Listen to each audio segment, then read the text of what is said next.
এই হচ্ছে আমাদের অফিসিয়াল সিলেবাস, যার উপরে লেখা রয়েছে সেমিস্টার 1। এখানে কোর্স টাইটেল লেখা রয়েছে এমডিটার, অর্থাৎ আমরা যে সিলেবাসটা পড়বো তার একটা টাইটেল হয়। টাইটেলটা হচ্ছে ইন্ডিয়ান কনস্টিটিউশন অ্যান্ড পলিটিক্স।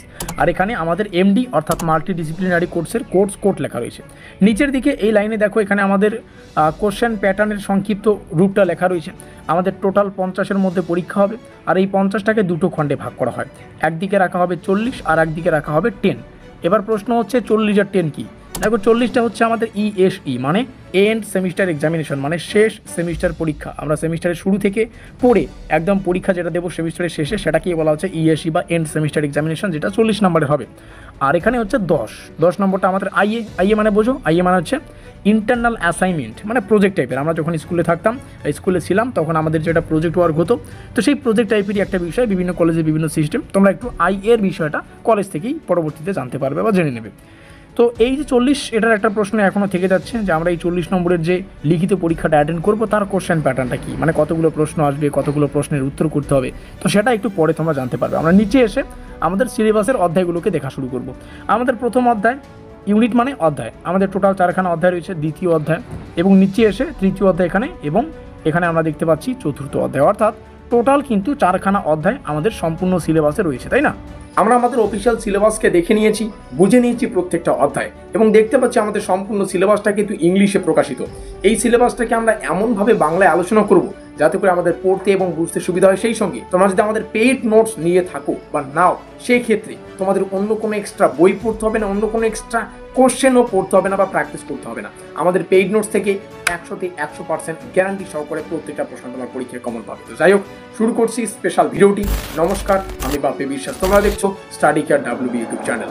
আমাদের প্রথম অধ্যায়, যেখান থেকে পড়তে হবে ভারতের সংবিধানের মৌলিক বৈশিষ্ট্য ও দর্শন। এই অধ্যায়টাকে একদম পুরোপুরি বোঝার জন্য আমরা এই অধ্যায়টাকে বিভিন্ন ছোট ছোট খণ্ড করে বুঝবো। প্রথম খণ্ড, সেটা হচ্ছে সংবিধানের উল্লেখযোগ্য বৈশিষ্ট্য। কি পড়তে হবে একটু নিচে এসে আমরা প্রত্যেকটা বিষয় ডিটেলসে দেখে নেব। কি পড়তে হবে এই প্রথম অধ্যায়ের প্রথম খণ্ড থেকে? লিখিত ও সর্বোচ্চ আইন, গণতান্ত্রিক ও ধর্মনিরপেক্ষ চরিত্র, সাংঘাতিক রাষ্ট্র ব্যবস্থা, বিচার বিভাগের স্বাধীনতা, মৌলিক অধিকার ও কর্তব্য। আমরা যদি উপর থেকে আমাদের সংবিধানের উল্লেখযোগ্য বৈশিষ্ট্যগুলি দেখি, তো বৈশিষ্ট্যগুলোর মধ্যে এই সমস্ত বৈশিষ্ট্যগুলো মোস্ট ইম্পর্টেন্ট এবং আমাদের ভালো করে পড়তে হবে। কেন গুরুত্বপূর্ণ এই বিষয়টা? কারণ কি, দেখো, সংবিধানের মূল কাঠামো জানলে বা সেটা বোঝা যাবে যে ভারত কোন পথে পরিচালিত হচ্ছে, তাই না? তো এইভাবে কিন্তু আমরা সিলেবাসের প্রত্যেকটা অধ্যায়ের ছোটো ছোটো টপিকগুলিকে একদম সুন্দর করে তোমাদের সামনে উপস্থাপন করব, যাতে করে সিলেবাস সংক্রান্ত এর পরে তোমাদের আর কোনো সংশয় না থাকে। আশা করি বোঝাতে পারলাম। সেই সঙ্গে আমরা নিচে আসবো, নিচে এসে আমাদের প্রথম অধ্যায়ের দ্বিতীয় খণ্ডে প্রবেশ করব। দ্বিতীয় খণ্ড হচ্ছে সংবিধানের দর্শন। এখান থেকে আমরা জানবো প্রস্তাবনা সম্পর্কে। তাহলে কি পড়তে হচ্ছে? প্রস্তাবনার মূল শব্দ, বেশ কিছু শব্দ রয়েছে, সেই শব্দগুলোর এখানে আমি ডিটেলসে তোমাদের সামনে শেয়ার করছি। এই শব্দগুলো কি এবং কেমনভাবে এগুলো কাজ করে, কোনটার কি অর্থ, সেগুলো তোমরা পরে জানতে পারবে। প্রস্তাবনার সাংবিধানিক গুরুত্ব পড়তে হবে এই দ্বিতীয় খণ্ডে। আমরা নিচে আসবো, নিচে এসে কেন গুরুত্বপূর্ণ সেটা একটু ফোকাস করে দেখে নিচ্ছি। কারণ সংবিধানের আত্মা বা মূল ভাবনা কোথায় সেটাই বোঝায় এই প্রস্তাবনা যে মূল বিষয়টা, সেটা কিন্তু আমরা এই প্রথম অধ্যায়ের দ্বিতীয় খণ্ড থেকে জানতে পারবো। এভাবে এক্সপ্লেন করলে তোমাদের বুঝতে সুবিধা হবে। সেই সঙ্গে তোমরা চাইলে আমাদের সাথে সাথে তোমাদের প্রস্তুতিটা জোর কদমে নিতে পারো, কারণ আমরা সম্পূর্ণ সিলেবাস থেকে একটা পেইড নোটসের ব্যবস্থা করেছি। সেই পেইড নোটসের ডিটেলসটা তোমাদের সামনে শেয়ার করছি। দেখো, আমাদের যদি নোটপত্র সংগ্রহ করো, সেই নোটপত্রে তোমরা ইউনিট অনুযায়ী পূর্ণাঙ্গ সিলেবাস এবং অফিসিয়াল প্রশ্ন প্যাটার্ন পেয়ে যাবে। মানে নোটপত্রের সাথেই সিলেবাস এবং কোশ্চেন প্যাটার্নটাকে PDF আকারে তোমাদেরকে দিয়ে দেওয়া হবে। অধ্যায় ভিত্তিক 100% কমনযোগ্য প্রশ্ন উত্তর পাবে তোমরা পাবে দ্বিভাষিক প্রশ্ন উত্তর, অর্থাৎ প্রত্যেকটা প্রশ্নকে বাংলা এবং ইংলিশে রাখা হবে যাতে করে তোমাদের পড়তে এবং বুঝতে সুবিধা হয়, এবং উত্তর সম্পূর্ণ বাংলায় থাকবে। তোমরা পাবে ফুল নোট প্লাস সাজেশন ভিত্তিক প্রস্তুতি। এই দুটো লাইনকে আমি একটু মার্ক করছি, এখানে একটা আর এখানে একটা। দেখো, না সরি, এই লাইনটা না, এই একটা। তো এই দুটো লাইনে মার্ক করে আমি বলতে চাই, দেখো, তোমরা সেমিস্টারের শুরুতেই নোটপত্র সংগ্রহ করবে। আমাদের কাজ বা আমাদের উদ্দেশ্য হচ্ছে তোমাদের সম্পূর্ণ সিলেবাসটাকে কভার করিয়ে দেওয়া, আর সেভাবেই আমরা আমাদের পেইড নোটসটাকে ডিজাইন করেছি। সিলেবাসের শুরু থেকে শেষ পর্যন্ত যা যাবতীয় ডিটেলস, মানে A to Z ডিটেলস তোমরা আমাদের এই পেইড নোটসে পেয়ে যাবে। তার জন্য এই দুটো শব্দকে মার্ক করা। এখানে লেখা রয়েছে অধ্যায় ভিত্তিক 100% কমনযোগ্য প্রশ্ন উত্তর। তার মানে কি, এখানে লেখা রয়েছে ফুল নোট পাবে, মানে সিলেবাস কভার করানো, এবং সাজেশন ভিত্তিক প্রস্তুতি, মানে এমন কিছু প্রশ্ন আছে যেগুলো তোমাদের একটু বেশি জোর দিয়ে পড়তে হবে। সেই প্রশ্নাবলীর শেষে এরকম স্টার চিহ্ন তোমরা পেয়ে যাবে। আশা করি বুঝতে পারলাম। নিচে এসে আমরা প্রাইসের ডিটেলসটাকে একটু দেখে রাখবো। তো তোমরা হ্যাঁ, প্রেজেন্ট প্রাইসটা এখানে দেখতে পাচ্ছ, আমাদের নোটপত্রের প্রেজেন্ট প্রাইস মেজরের জন্য 499, মাইনরের জন্য 450, এমডির জন্য 450। তো এই নোটপত্রগুলো এখনই সংগ্রহ করার জন্য এই নম্বরে যোগাযোগ করো 7384041536। আর একসাথে এই নোটপত্র বা প্রত্যেকটি পেপার সংগ্রহ করতে পারলে তোমাদের কিন্তু বিশেষ একটা ছাড়পত্রের ঘোষণা করা হবে। একটা কথা ভালো করে বোঝো, আমরা শুধুমাত্র তোমাদের নোটপত্র নেওয়ার জন্য বাধ্যতা করি না, আমরা কাউকে জোর করে বলিও না যে নোটপত্রগুলো সংগ্রহ করো। দেখো, ডিটেলসগুলো তোমাদের সামনে শেয়ার করা, এরপরে তোমাদের যদি ভালো লাগে অবশ্যই এই নম্বরে যোগাযোগ করবে। তাছাড়া একটা কথা আমি বলতে পারি, এর আগের বার বা প্রত্যেকবার আমরা যে সাজেশন দিয়েছি, নোটপত্রের ব্যবস্থা করেছি, আমাদের সাজেশন থেকে কিন্তু 100% কমন ছিল। তোমরা চাইলে তোমাদের দাদা দিদিদের জিজ্ঞাসা করতে পারো যারা এখন থার্ড অথবা পঞ্চম সেমিস্টারে রয়েছে। তাছাড়া তোমরা আমাদের পুরনো ভিডিওগুলো কিন্তু দেখে একটু আসতে পারো। তো যাই হোক, এখানে রইলো আমাদের যোগাযোগ নম্বর। তাছাড়া তোমরা বুদ্ধিমান, তোমরা জানো তোমাদের কী করা উচিত।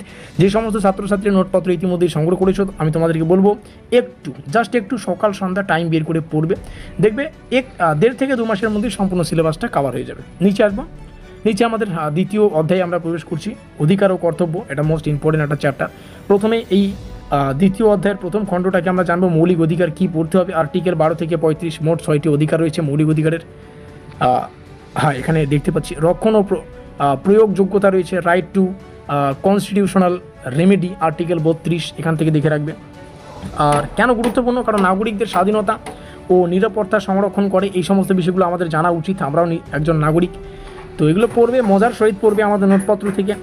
দ্বিতীয় খণ্ড রাষ্ট্রের নির্দেশমূলক নীতি বা নীতির নির্দেশ তত্ত্ব কী পড়তে হচ্ছে, সংবিধানের পার্ট IV মানে 4, আর্টিকেল 36 থেকে 51, সমাজতান্ত্রিক ও কল্যাণমূলক রাষ্ট্রের গঠন ও লক্ষ্য। তারপরে বিত্ত বন্টনের ন্যায়নীতি আর সর্বজনীন শিক্ষা, নারী পুরুষ সমান অধিকার, এই সমস্ত বিষয়গুলো কেন গুরুত্বপূর্ণ? কারণ আইন প্রণয়নে সরকারের নৈতিক দায়বদ্ধতা নির্দেশ করে, এগুলো তোমরা জানতে পারবে। মৌলিক অধিকার আমরা দেখে নেব, মৌলিক কর্তব্য রয়েছে আমাদের দ্বিতীয় অধ্যায়ের তৃতীয় খণ্ডে, সেটা হচ্ছে মৌলিক কর্তব্য। এখান থেকে কী পড়ব? সংবিধানের পার্ট IV, আর্টিকেল IV সংশোধন A, আর্টিকেল 51A, যেটা মোট 11টা কর্তব্য রয়েছে আমাদের মৌলিক কর্তব্য, সেগুলো 42তম সংশোধনী 1976 সালে।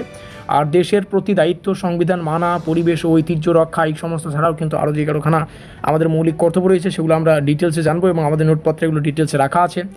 জাস্ট এটুকু বলতে পারি, নোটপত্রের বাইরে কোনো কিছু পড়তে হবে না, কোনো এক্সট্রা বই পড়তে হবে। আমাদের পেইড নোটস সেভাবেই কিন্তু ডিজাইন করা, এক একটা প্রশ্নকে বিভিন্ন দৃষ্টিকোণ থেকে বিচার করার পরেই সেই প্রশ্নটাকে আমরা আমাদের পেইড নোটসের আওতায় করি, ঠিক আছে? কেন গুরুত্বপূর্ণ? কারণ কেবল অধিকার নয়, কর্তব্য আছে, এটি ভারসাম্য বজায় রাখে। তৃতীয় অধ্যায় এখান থেকে শুরু, একটু দেখে রাখো, আমি তো কি বলি আর গলা শুকিয়ে যাচ্ছে। তো চতুর্থ অধ্যায় এখান থেকে শুরু, তোমরা এখান থেকে দেখতে পারবে এবং এখানে শেষ। তো যাই হোক, অবশেষে এটুকু বলতে পারি, আমাদের নোটপত্রটা সংগ্রহ করলে আর কোনো জ্বালা যন্ত্রণা হবে না। পরীক্ষা হলে গিয়ে দেখবে তোমাদের কোনো অসুবিধাই হবে না আমাদের নোটপত্র থেকেই। দেখো, মেন কথা, ভালো স্কোর করার জন্য পরীক্ষা প্রথম কথা প্রশ্নাবলীকে কমন পেতে হবে। তো আমাদের নোটপত্রে তো ফুল নোট পেয়ে যাচ্ছ, সেই সঙ্গে 100% কমনযোগ্য প্রশ্নাবলীকে স্টার চিহ্ন দিয়ে থাকবে, ঠিক আছে? তো ফুল নোট পাচ্ছ, গুরুত্বপূর্ণ প্রশ্নাবলী আলাদা করে রাখা আছে সেগুলো পাচ্ছ, এবং কোন নম্বরের জন্য কত শব্দে বা কীভাবে উত্তরগুলো লেখা উচিত সেটাও কিন্তু তোমরা আমাদের নোটপত্রে পেয়ে যাবে। তার মানে কি, একদম ফুল স্কোর থেকে তোমাদের কেউ রক্ষা করতে পারবে না। কমন পাবে, কোন উত্তর কত শব্দে কীভাবে লিখতে হবে তার ডিটেলস পাবে, তাহলে এর থেকে আর কী হতে পারে? সম্পূর্ণ চাবিকাঠি তোমরা পেয়ে যাবে। প্রাইস ডিটেলসে দেখতে পারো, পরবর্তীতে বাড়তে পারে। আবারও বলছি, এখানে রইল আমাদের যোগাযোগ নম্বর 7384041536। বুদ্ধিমানরা জানো তোমাদের কী করা উচিত। মিলতে হয় পরের কোনো ক্লাসে।